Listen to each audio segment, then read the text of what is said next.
Hello everyone, welcome back to our podcast. My name is Iqbal Fatur Rahman, NIM 19250049. Hi everyone, I'm Haikal with name 1925091. It's nice to be here and today we're going to talk about email. Semoga podcast ini bisa membantu teman-teman memahami materi tentang email ini. Alright, Haikal, let's start with the first question.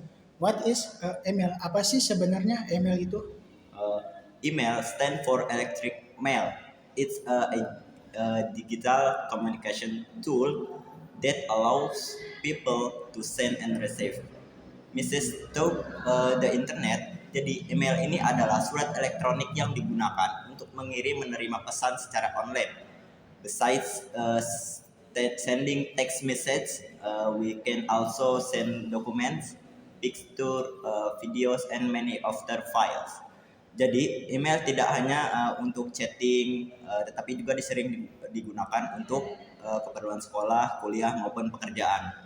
That interesting. So why is email still important nowadays? Even though we already have WhatsApp, Telegram, and other social media. That's good question. Email is still important because it is more professional than instant messaging application.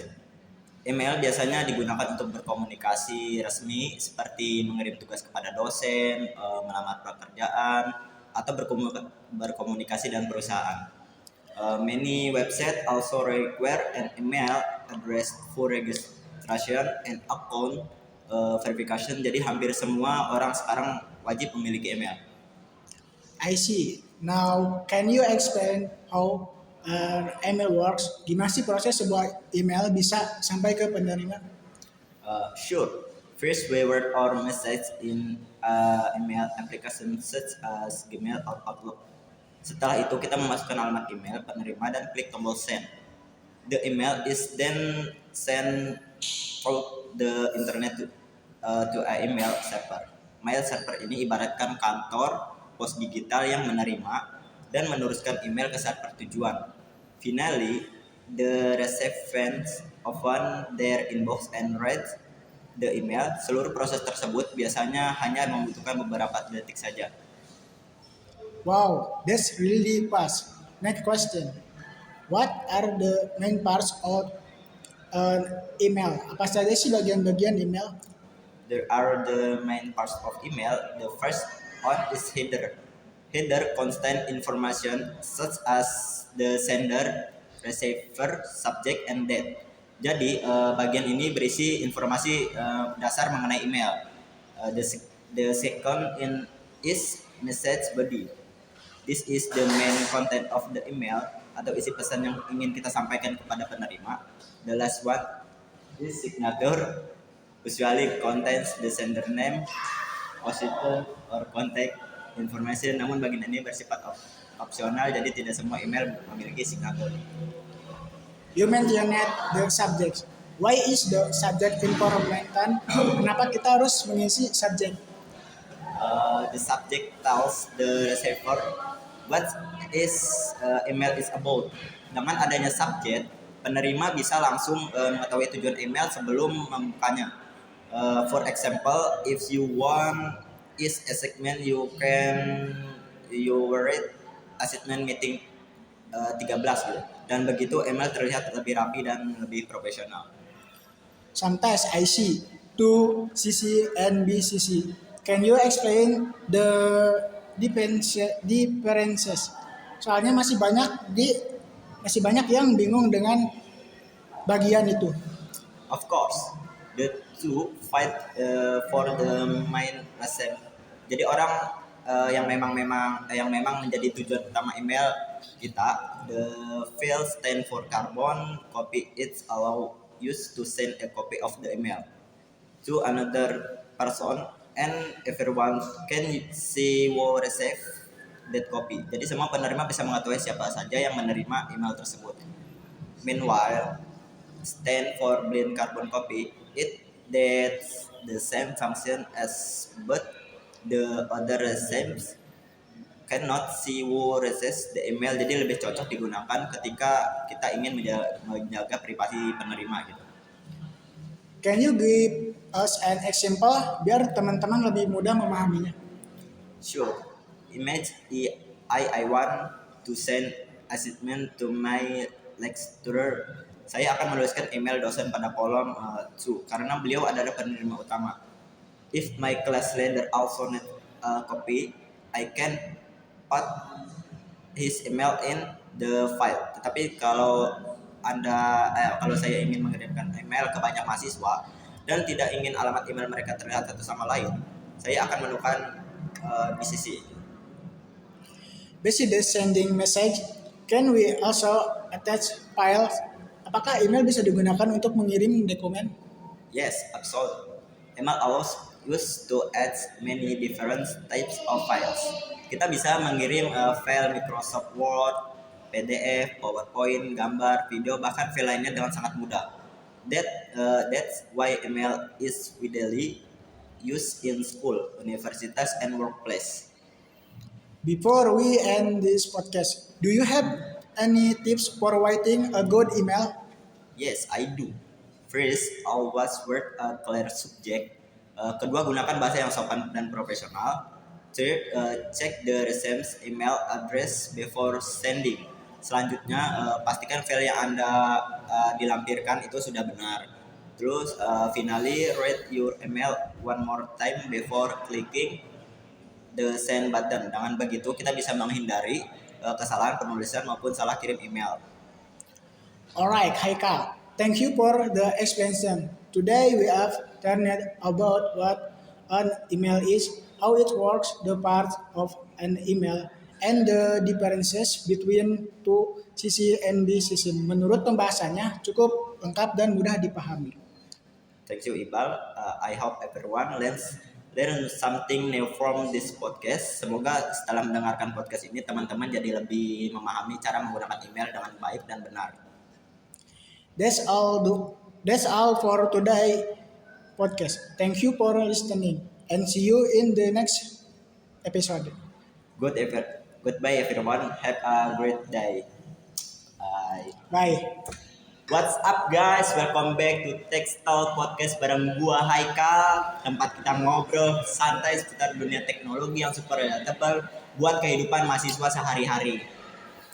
And I am Iqbal. Today we are going to dive into satu hal yang literally kita semua gak bisa hidup tanpanya. Yes, we are talking about the internet. Wah, ini sih benar-benar offline banget ya. Jujur ya Iqbal, kalau seharian wifi kampus mati atau internet is down, rasanya tuh langsung mati gaya gitu rasanya tuh. Mau ngerjain tugas kuliah susah, mau scrolling medsos susah, pokoknya semua schedule langsung totally ruined gitu. Hahaha, parah sih, tapi nih Kak, sebagai mahasiswa yang tiap hari dapat benefitnya, lo tahu gak sih secara definisi what internet actually means by definition? Jadi basically ini tuh koneksi mendunia dari millions of komputer gitu. Connects to thousands of different network. Mereka semua saling communication, share, extend, and transmit data satu sama lain. Spot on. Nah, tapi ada satu miskonsepsi yang sering banget terjadi di kalangan masyarakat kita. People often use the terms internet and world wide web interchangeably, padahal they are not actually the same thing. Wait, let me guess. Banyak yang mikir kalau internet itu ya World Wide Web dan World Wide Web itu ya internet kan. Can you break down the difference for our listeners?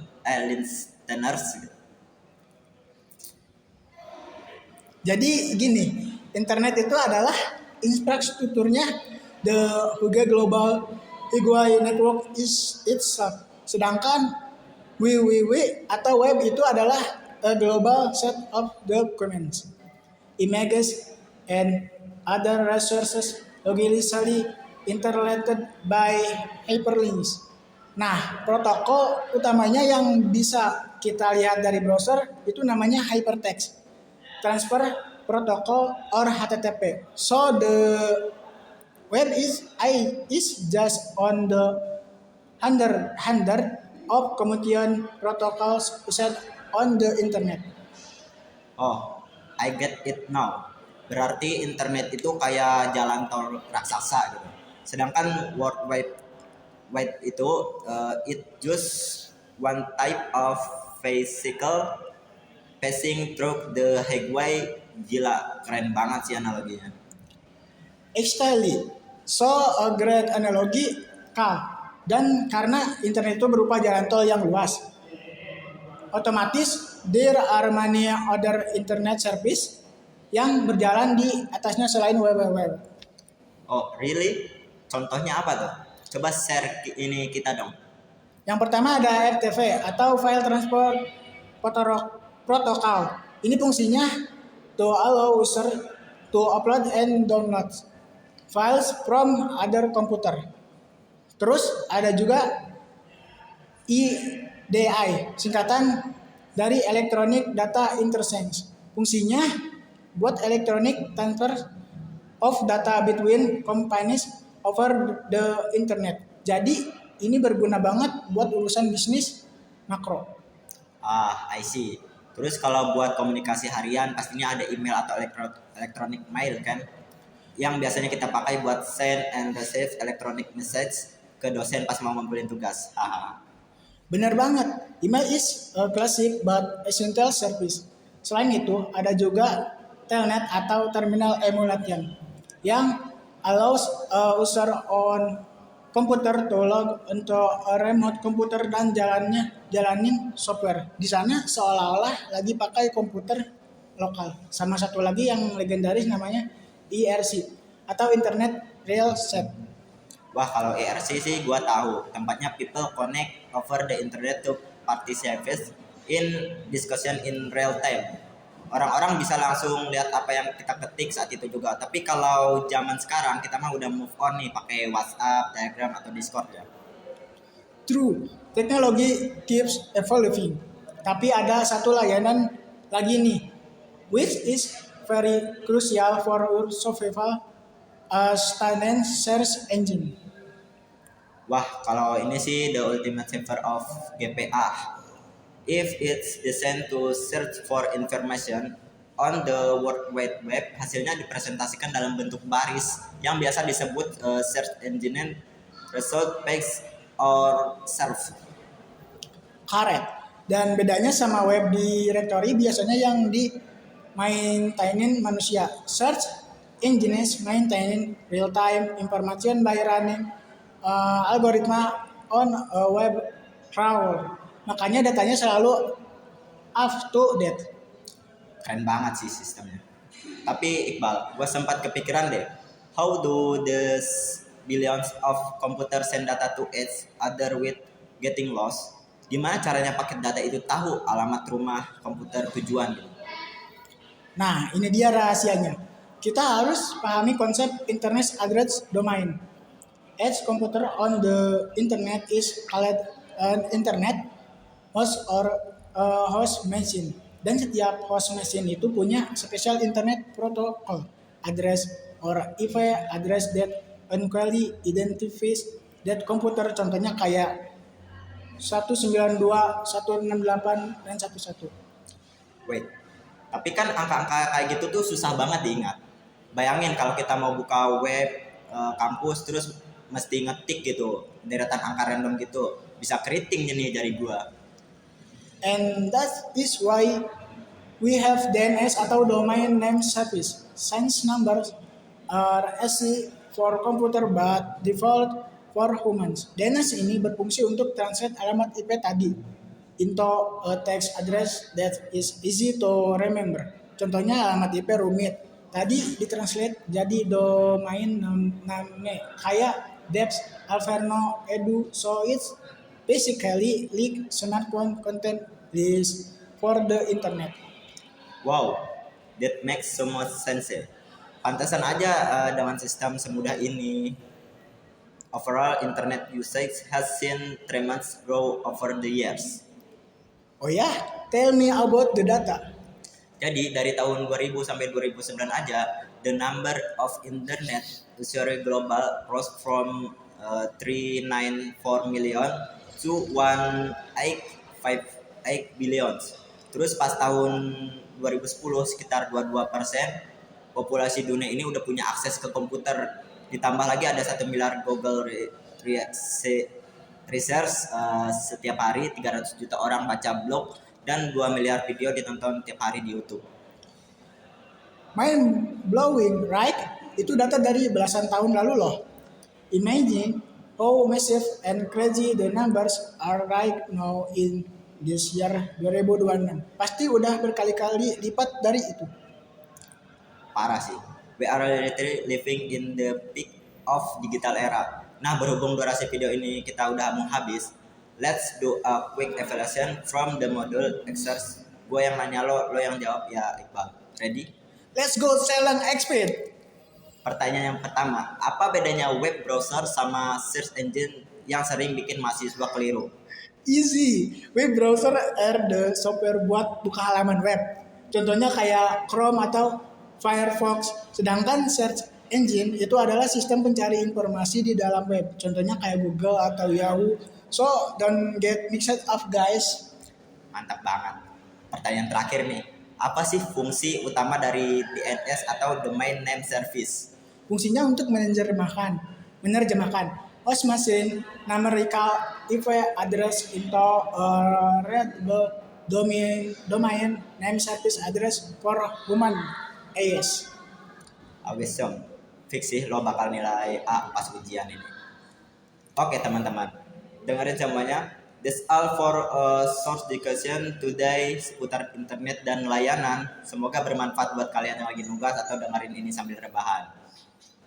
Thank you so much for watching and listening. Jangan lupa like, comment, dan share podcast ini ke teman-teman sekelas kalian ya. See you in the next episode. Bye-bye. Bye.